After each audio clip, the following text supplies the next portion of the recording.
Radhe Radhe. अनीताज kitchen में आपका स्वागत है। आज हम बनाएंगे वनीला केक जो एकदम परफेक्ट बना है। काफ़ी स्पंजी है, देखने में सुंदर, खाने में बहुत ज़्यादा स्वादिष्ट और बनने में एकदम आसान। तो चलिए इसे बनाते हैं। इसे बनाने के लिए मैंने लिया है एक एल्युमिनियम का भगोना जो मोटी तली का है और गैस ऑन कर इसे रख दिया है लो फ्लेम पर प्री हीट होने के लिए। और इसमें डाला है नमक ये कई बार का यूज़ करा हुआ है। इसे ये ठंडा होने के बाद मैं फिर से भर कर रख देती हूँ और जब केक वगैरह बनाती हूँ तो इसी नमक का इस्तेमाल हम करते हैं।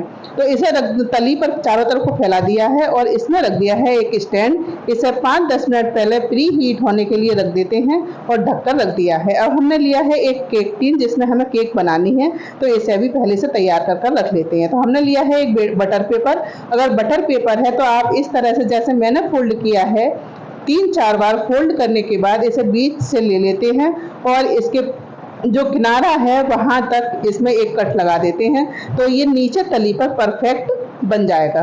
इस तरह से हमने एक पेपर काट लिया है। और अगर पेपर आपके पास ना हो तो इसे घी से ग्रीस कर इसके ऊपर मैदा लगा सकते हैं और मैदा लगाने के बाद एक बार इसे झाड़ दें तो जो मैदा की लेयर बन जाएगी इसके ऊपर, उससे भी केक आसानी से निकल आता है। लेकिन अगर बटर पेपर है तो बटर पेपर जरूर लगाइएगा। बटर पेपर लगाने से केक आसानी से निकल आता है। तो इसके किनारों पर भी हमने बटर पेपर लगा दिया है जिससे केक कहीं भी नहीं चिपकेगा और आसानी से निकल आएगा। तो केक टिन के सबसे पहले हमने घी से ग्रीसिंग की थी, उसके बाद बटर पेपर लगाया है। बटर पेपर लगाने के बाद एक बार फिर से हमने घी लगाकर इसकी ग्रीसिंग कर दी है। इस तरह से ये हमारा मोल्ड तैयार हो गया है जिससे केक आसानी से बाहर निकल आएगा। तो केक टिन एकदम से रेडी है। इसे रखते हैं साइड में और अब करते हैं हम केक बनाने की तैयारी। तो सबसे पहले हमने लिया है 2.5 कप मैदा। ये 1 कप है और बिल्कुल ऊपर से नीचे तक एक बराबर है। नीचे जितना चौड़ाई है इसकी उतनी ही ऊपर है। इस तरह का 1 कप ले लेना है आपको, कप हो या गिलास हो। इसी कप से नापकर मैंने 2.5 कप मैदा ली है। आधा कप अरारोट ली है। मेजरमेंट का विशेष ध्यान रखना है आपको, तो आप बिल्कुल ध्यान से बनाइएगा।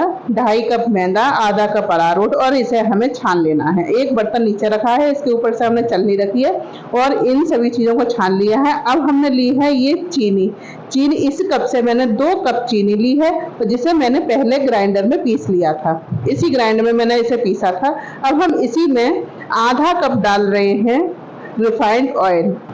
रिफाइंड ऑयल में किसी तरह की स्मेल नहीं आती है, इसलिए हमने ऐसे लिया है। इसमें डाला है 1 कप दही जो एकदम ताज़ा है और जो खट्टा ना हो वो दही हमें लेना है। 2 कप हमने चीनी डाली है जो पीस कर रखी थी।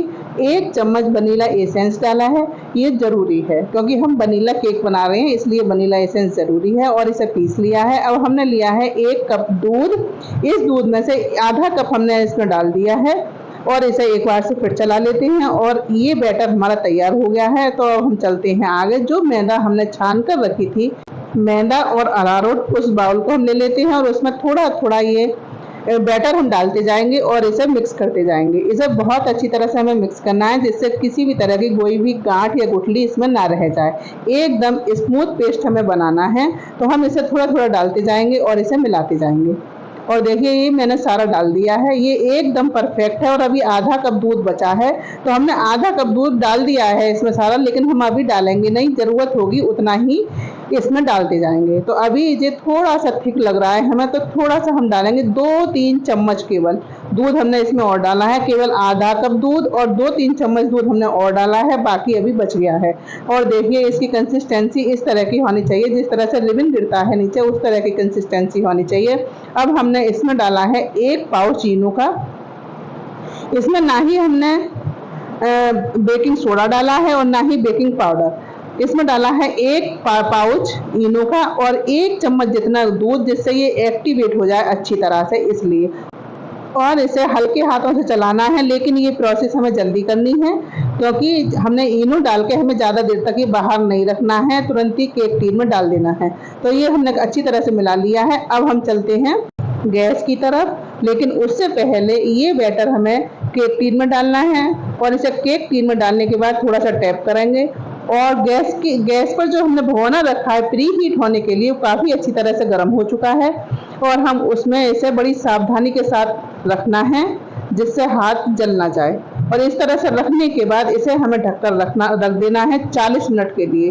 और हम 40 मिनट बाद इसे देखते हैं, काफ़ी अच्छी तरह से केक फूल चुका है, लेकिन अभी ये बना नहीं है क्योंकि ऊपर से ही दिखाई दे रहा है कच्चा है। तो हमने इसे फिर से ढक दिया है और 15 मिनट बाद हम फिर देखते हैं तो केक अभी भी कच्चा है।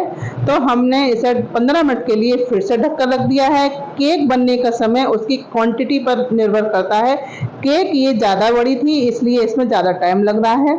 और हमने 15 मिनट बाद देखते हैं, तब भी मुझे लग रहा था थोड़ा सा अभी चिपक रहा है। तो मैंने इसे 10 मिनट बाद फिर से देखा है। 10 मिनट बाद ये केक हमारी बिल्कुल रेडी है, बिल्कुल साफ निकल कर आई है। तो हम गैस का फ्लेम कर देंगे ऑफ। और केक बनाते समय गैस का फ्लेम हमें मीडियम टू लो रखना है। तो केक बहुत बढ़िया बनती है। टाइम जरूर ज़्यादा लग सकता है लेकिन बहुत बढ़िया बनेगी। और जैसे ही हमने गैस का फ्लेम ऑफ करा था, इस पर एक कपड़ा ढक दिया था साफ, और इसे 10-15 मिनट बाद हमने निकाला है क्योंकि बहुत ज़्यादा गर्म था, थोड़ा डर लग रहा था, इसलिए मैंने 10-15 मिनट के लिए कपड़ा ढककर रख दिया था, जिससे जो भाप है उसका जो पानी है वो केक पर ना गिरे। और इसे देखिए कितनी आसानी से निकल आया। एक हमने थाली ली है, उसको उल्टा करके हमने इस पर डिमोल्ड किया है। तो केक हमारी बहुत अच्छी तरह से आसानी से यूँ ही निकल आई थी। हमने इसका बटर पेपर जो लग रहा था वो सब तरफ से हमने छुटा दिया है। और देखिए केक का कलर कितना बढ़िया आया है, नीचे से भी और साइडों की तरफ से भी। बहुत बढ़िया केक बनकर तैयार हुआ है और बहुत ज़्यादा स्पंजी है क्योंकि केक टिन में ही पता चल रहा था केक कितना फूला हुआ है। और देखिए बहुत स्पंजी है, बहुत बढ़िया है। लेकिन इस केक को मैं अभी नहीं काटूंगी, इसे मुझे डेकोरेट करना है क्योंकि ये केक मैंने अपने पोते की बर्थडे पर उसकी फरमाइश पर बनाया। उसने कहा केक अम्मा बनाएंगी और वनीला केक बनाना है। तो मैंने ये वनीला केक बनाया है और अब हमें इसे डेकोरेट करना है। तो डेकोरेट करने के लिए मैंने ली है चॉकलेट, जो 10 रुपए वाली चॉकलेट होती है, वो मैंने 4 चॉकलेट इसमें डाली हैं और डाला है 1 चम्मच बटर और इसे ओवन में थोड़ा सा मेल्ट कर लिया है कम टेम्परेचर पर। और इसमें डाला है चॉकलेट सिरप जिससे इसका कलर थोड़ा सा डार्क हो जाए। और इस चॉकलेट को गरम गरम ही हमें केक पर डालना है, नहीं तो अगर ठंडा हो गया तो ये फिर से जम जाएगा, इसलिए हमें गरम गरम केक पर डालना है। और हमने इसे डाल दिया है, चारों तरफ इसे फैला देना है। और जो साइडों से किनारों से थोड़ा सा केक गिरेगा वो भी हम गिरने देंगे क्योंकि उससे भी एक डिज़ाइन बन जाएगी। और हमने लिया है चॉकलेट सिरप, इससे थोड़ी सी डिज़ाइन बना देते हैं। और इसके बाद हमने ली हैं जैम्स, जो बच्चे खाते हैं। ये कलरफुल होती हैं तो देखने में बहुत ज़्यादा सुंदर लगती हैं और बच्चे तो खाने में बहुत ज़्यादा पसंद करते हैं, तो इसी वजह से मैंने इन्हें लगाया है। और पूरे केक पर मैंने 3 लेयर में से लगा दिया था और जो बीच में जगह बची थी उसमें लगाई है एक चॉकलेट। और केक एकदम से बिल्कुल रेडी है। इसे रखेंगे फ्रीज में, लेकिन फ्रीज में मैं ज़्यादा देर के लिए नहीं रख पाई थी, शाम हो चुकी थी, इसलिए इसे जल्दी से काटना था, बच्चे शोर मचा रहे थे। लेकिन आप जब इसे बनाएं तो कम से कम 1 घंटे के लिए फ्रीज में छोड़ दें तो केक एकदम से बहुत बढ़िया बनेगी क्योंकि जो चॉकलेट है इसकी वो ऊपर से जम जाएगी। और देखिए पोता मेरा बहुत ज़्यादा खुश हुआ केक को देखकर और खाकर भी। तो उसके काटने के बाद पीछे की साइड से मैंने केक को काट कर मैं आपको दिखा रही हूँ। बहुत बढ़िया केक बनी है, बस थोड़ी सी फ्रीज में और थोड़ी देर के लिए इसे रखना था, लेकिन केक बहुत लाजवाब बनी है, बहुत ज़्यादा स्पंजी है, बहुत ज़्यादा टेस्टी है। इसी तरह से आप इसे ज़रूर बनाएं, खाएं, एंजॉय करें। और मेरी वीडियो अगर पसंद आई हो तो इसे लाइक, शेयर एंड सब्सक्राइब करना बिल्कुल ना भूलें। अगली बार फिर मिलते हैं एक नई वीडियो में, नई रेसिपी के साथ। तब तक के लिए जय श्री राधे।